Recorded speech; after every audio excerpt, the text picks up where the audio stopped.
Muy buenos días a todos, mi nombre es Carlos Castañeda y aquí estoy una vez más trayéndoles un video en el cual les estaré hablando sobre arquitectura de procesadores. Las dos arquitecturas más conocidas, ¿verdad?, son de 32 y 64 bits. Bueno, son las dos arquitecturas que existen hoy en día, las que se utilizan. Eh, Primero hablarles un poquito de historia, ¿verdad? En este caso, Intel en sus inicios desarrollaba procesadores de 32 bits, es decir, con arquitectura x86. AMD en sus inicios desarrollaba procesadores de 64 bits, o sea, arquitectura x64. Desde aquí les digo, por favor, no se confundan. eh, la arquitectura es llamada x86 y x64. El 32 bits y 64 bits es la forma de procesamiento, ¿verdad? Son números que les estaré explicando de cierta forma un poco más adelante, ¿verdad? Pero la arquitectura es x86 y x64.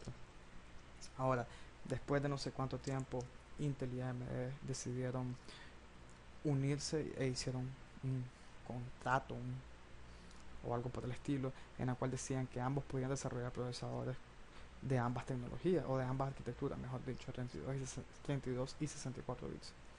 Ok, luego de eso empezaron a desarrollar este tipo de procesadores. Si no mal recuerdo, en Intel, desde el Pentium 4 HT, existe el soporte para arquitectura para sistemas operativos de 64 bits, o sea que ya tenían la arquitectura x64. En AMD no les podría decir con certeza cuál es. Ahora, bueno, tengo copiado aquí un par de preguntas que son las que les voy a estar explicando hoy, ¿verdad? Que son las más normales que se pregunten ustedes. ¿Qué es 32 y qué es 64 bits? Para empezar, 32 y 64 bits es la forma de procesamiento del procesador, es decir, la cantidad de información que puede mantener y procesar de manera instantánea y constante, por decirlo así. En este caso, obviamente, ustedes se preguntarán qué quiere decir que una computadora que tiene un procesador de 64 bits va a correr el doble de rápido. No, no funciona así realmente. La explicación gráfica que les voy a dar en este caso es la que yo siempre utilizo, ¿verdad? Voy a abrir Paint en este caso y yo siempre lo he visto de esta forma. Hacemos una raya por aquí, una raya por aquí. Supónganse que esto es 32 bits. Por ahí pasa la información, ¿verdad? Ahí va la información. No pasa así, pues realmente la información pasa de forma recta. Es decir, que este es un boot de datos. Entonces, aquí está el CPU, por decir, ¿verdad? Lo vamos a poner. CPU. Y por aquí está el puente norte. Y por aquí está tal vez la memoria, ¿verdad? Pero obviamente tiene que pasar del CPU al puente norte y después a la memoria. Eh, Ahora es diferente, pero bueno, antes era así. Entonces, más o menos así era. ¿Qué pasa cuando un procesador de 64 bits puede procesar el doble de información? ¿Qué significa esto? O que puede trabajar así, o que simplemente tiene dos vías de datos, ¿verdad? Entonces, trabaja de manera simultánea en dos veces al mismo tiempo. Puede ser, yo siempre lo he visto como que ida, regreso, o tal vez dos de ida y dos de regreso, pero bueno, más o menos así es la función, el funcionamiento que tiene, ¿verdad? Cerramos este dibujo raro que hice. Y bueno, eso es una explicación gráfica entre la diferencia entre 32 y 64 bits. Ahora, compatibilidad entre 32 y 64 bits.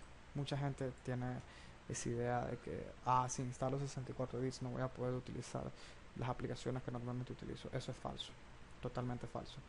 Eh, si bien en mi caso yo tengo un sistema operativo de 64 bits y utilizo las aplicaciones más comunes. O sea, no tengo nada del otro mundo, por ahí anda Visual, SQL 2012, ambas para 64 bits, pero he instalado de 32 bits. Lo mismo con el Office. ¿Por qué pasa esto? Porque si nos vamos a la carpeta de, bueno, al disco duro, podemos ver estas dos carpetas. Y es que realmente tenemos una carpeta para la arquitectura x86 y una carpeta para la arquitectura x64. En dependencia de la aplicación que vayamos a instalar, esta se copia aquí. Por ejemplo, tenemos en x86 que tenemos, por ejemplo, el Virtual Clone Drive, es una aplicación con una arquitectura x86 o de 32 bits. Y para algunas aplicaciones de bajo costo como el SenSip, la programación está mal hecha y por eso se copia directamente en la carpeta que se llama archivo de programa y no revisa si dice x86 o algo por el estilo, ¿verdad? Entonces, bueno, hagan caso omiso a eso. Eso por un lado. Y por otro lado, si nos venimos a la carpeta de Windows, podemos ver esto.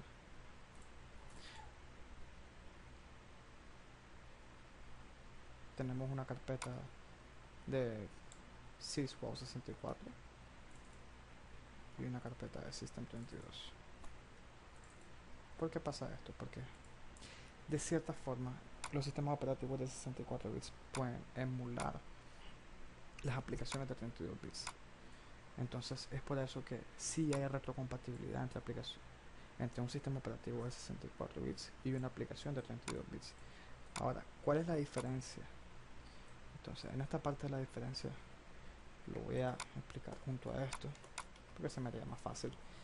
Resulta que si nosotros instalamos un sistema operativo de 64 bits, como les había mencionado anteriormente, no nos sirve de mucho porque está bien, el sistema operativo puede funcionar con la arquitectura, pero si nosotros instalamos una aplicación como el Virtual Clone Drive que les enseñé de 32 bits, no quiere decir que la aplicación va a correr a 64 bits.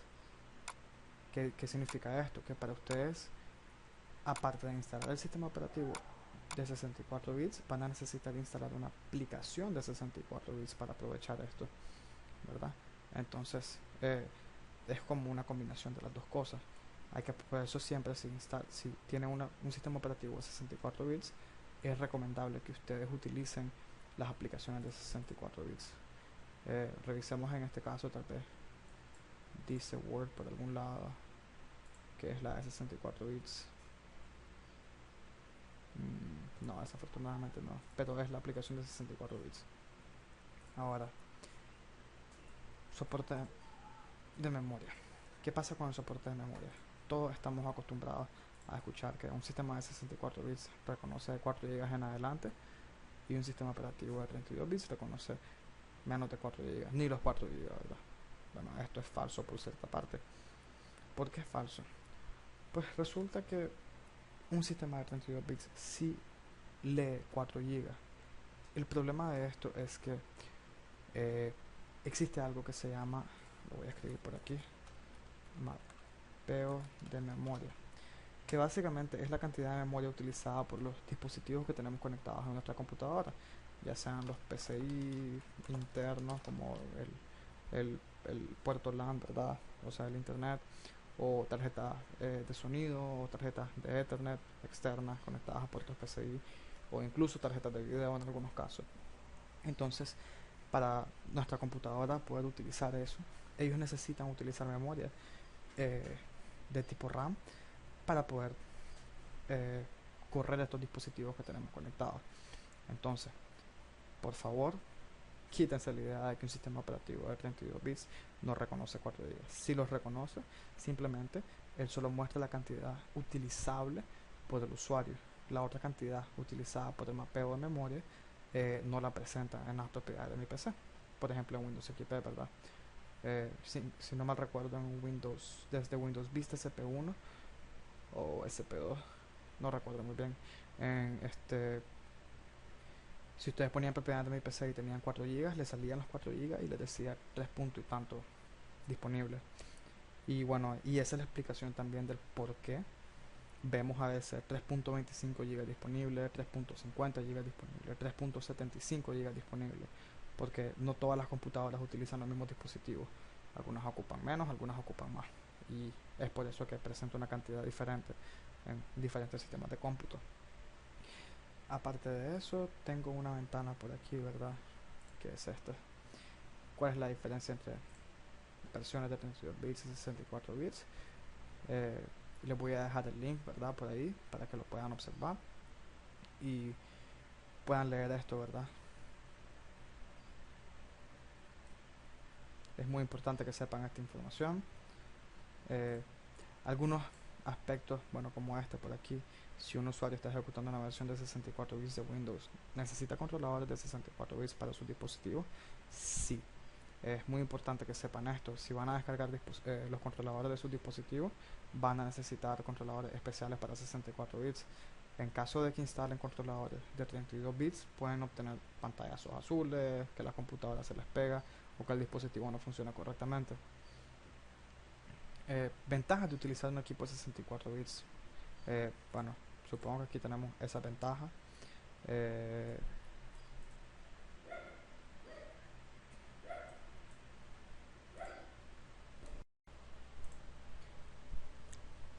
las ventajas normalmente, bueno, entre un sistema de 32 y 64 bits son varias.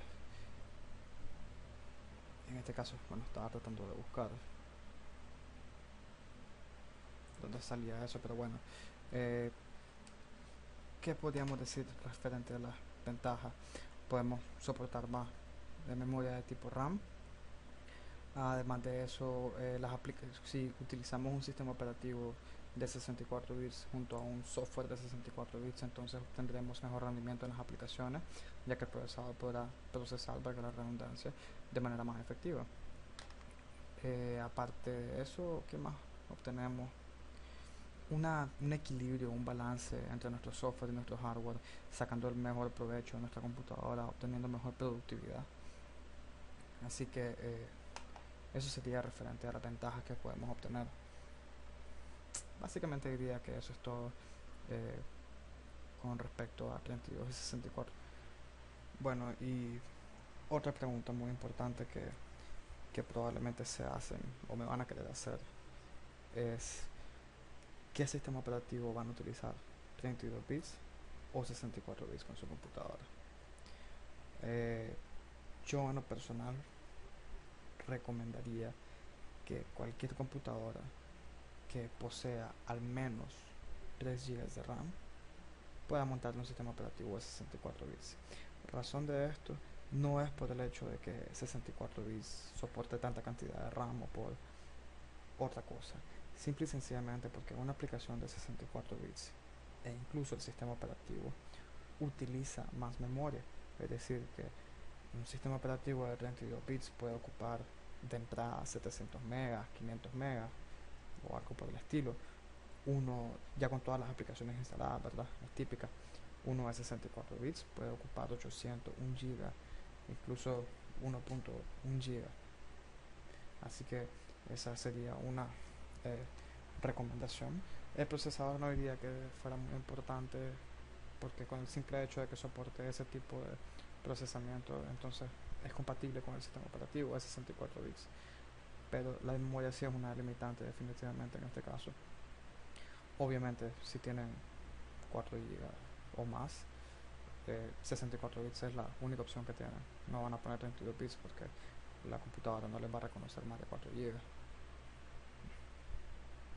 Por otro lado, ya saben, en resumen, eh, palabras clave, mejor dicho, de esto son mapeo de memoria, que es un término que tienen que investigar e informarse un poquito más referente a eso, arquitectura de procesadores, un poquito de la historia de Intel, un poquito de la historia de AMD, ya que, bueno, yo no les puedo dar toda esa información, también ustedes tienen que poner un poco de su parte, así que los invito a que lean un poquito más con respecto a eso. Este sería mi segundo video, con esto concluyo, espero que les haya informado un poquito más referente a esta tecnología. Una vez más les repito, todo lo que yo hablo, lo hablo, sale de mi propia boca, por decirlo así. No estoy leyendo información en internet, es lo que yo sé. Si me confundo, por favor corríjanme y, y por favor investiguen más referente a esto. Muchas gracias y pasen un buen día.